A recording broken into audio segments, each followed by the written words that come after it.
Did you know that the California legislature in January considered banning the sale of new gas and diesel cars by the year 2040?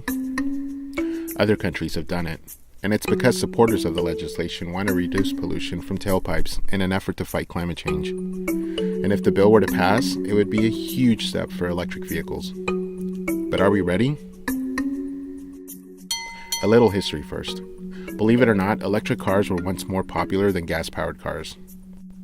By the late 1800s and early 1900s, more than 30,000 electric cars roamed the streets, many in New York.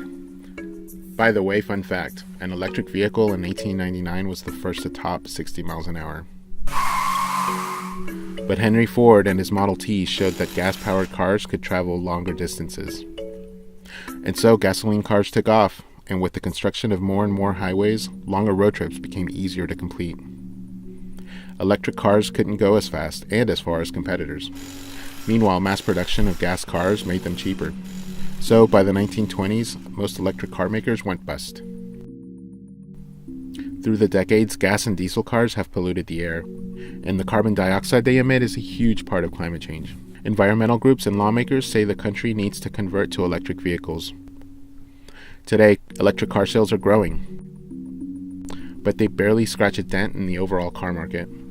Last year, dealers sold just about 200,000 new EVs. That's a 25% jump from 2016. But to put things into perspective, consumers bought 17 million new cars overall. California, Hawaii, and Oregon lead the country in electric vehicle car sales per capita. But even though EV sales are growing, we don't have enough infrastructure to support them, which means it can be hard to find a place to charge up. Back to California. Lawmakers have set aside the notion of banning gas and diesel cars, at least for now. Instead, state officials recently announced a goal to have 5 million new electric vehicles on the road by 2030. And to do so, the state in part plans to spend $2.5 billion in placing 250,000 charging stations by 2025. Experts say charging stations aren't enough for an electric car takeover. An analysis by the International Council on Clean Transportation found cities that experienced increased car sales had common factors: a variety of make and models to choose from, financial incentives from the state, charging stations in public and private areas. Oregon, for example, recently adopted rebates that provide up to $2,500 for buyers with low incomes, and another $2,500 to overall consumers. Portland General Electric recently announced plans to install a half-dozen charging stations in the metro area, and state officials plan to spend millions more on stations along major roadways. As cars and batteries become cheaper, Bloomberg New Energy Finance predicts more than 10 million EVs will be sold in the U.S. by 2040.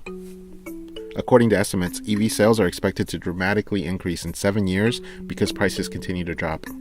State leaders and environmental groups will need to overcome a massive shift in a well-established, decades-long car industry.